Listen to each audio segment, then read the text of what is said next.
Congratulations, you have a biometrics appointment. This means you are almost towards the end of your approved USCIS application.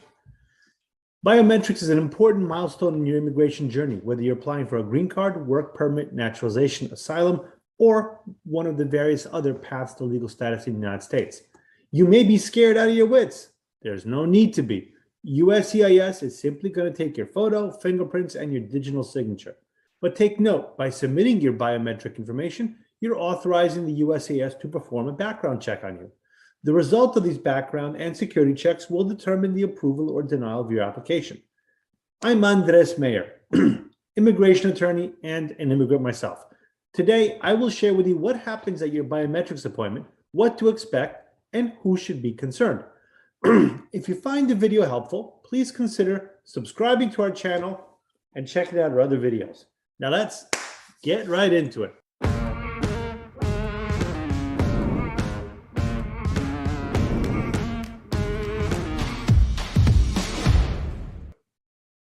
Your biometrics appointment is usually scheduled between 5 to 8 weeks since you filed your immigration application. It used to be within 2 to 4 weeks, just to give you an idea of how things have gotten worse. On the day of your appointment, you are the only one that needs to be present. Your sponsor does not need to be there. Your attorney or accredited representative does not need to be there.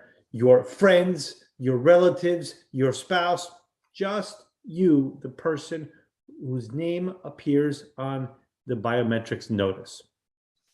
Even if they're the ones who submitted the original petition for you or the application, you're the only one that needs to be there. Where will the biometrics appointment take place? I'm glad you asked. Your biometrics appointment will be held at the USCIS-authorized Application Support Center, known as ASC. Aside from making sure you have all the necessary documents, you should be at the ASC at least 15 minutes before the scheduled appointment. The time and date is shown on your appointment notice. If you are late, you might miss your appointment, and this would mean delays in your application, or worse, USCIS might think you've abandoned your application. Do note that due to COVID-19, the ASC may not accept walk-in appointments. So if you missed your appointment, or if you're late, or you just want to go because you're in the area, they used to accept it, they might not now. And for health and safety reasons, the building may have COVID-19 protocols that you're going to need to follow, such as wearing masks, social distancing, and the number of people allowed inside at any one given time. So be mindful. You won't be allowed to enter the building if you have COVID-19 or any of its symptoms or have been in close contact with someone who has COVID-19. I get it. What are COVID-19 symptoms? I just had a cold for a week. It could have been a COVID-19 symptom. Turns out I had a negative COVID test result, and because of that, likely you would then have been allowed in.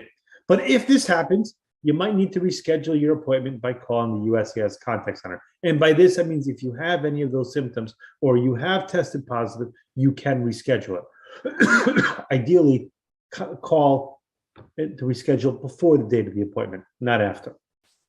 Now, let's talk about what happens when you get to the ASC.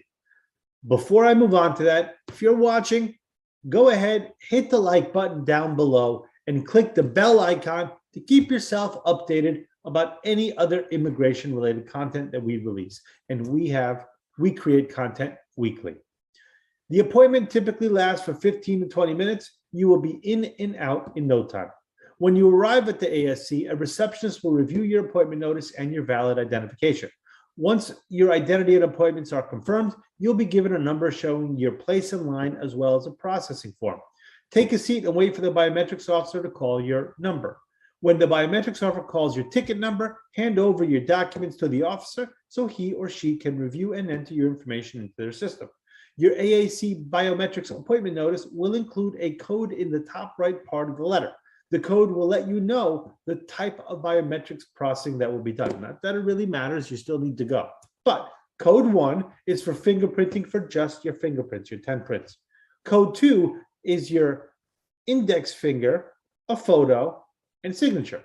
Code 3 is fingerprinting for 10 prints, index finger, photo, and signature. Once finished, biometrics officer will put a stamp on your appointment and that on your appointment notice, and that confirms that you showed up. Keep this document safe in case you are later asked for it or USCIS cannot find its record stating you didn't show up. You have proof to show that you did. Officer will then return your ID and your stamped appointment notice, and you're done, at least with that. Don't panic if you get another biometrics appointment notice, even after you think you've already attended one. Do contact your attorney. If you don't have an attorney, you can call the USCIS number on the form. Sometimes mistakes happen. I've even had clients that have gotten approved and then gotten a biometrics notice. So these things, unfortunately, do happen. There are cases where USCIS does need to retake your fingerprints to complete the background check. I hope I've been able to ease your worry over this issue. If you learned a lot from this video, feel free to like and share with other people who are also processing their immigration application. If you have any ideas for future videos, or you would like me to talk about a particular immigration-related topic, go ahead and let me know in the comments below. You can call us today if you want to discuss your case or need help on your citizenship application, or even some other path to legal status. Whether it's about getting a green card or for citizenship, we'll let you know if and how we can help. Remember, every case is different, and we won't take your money if we can't help you. Until next time, stay healthy, be safe.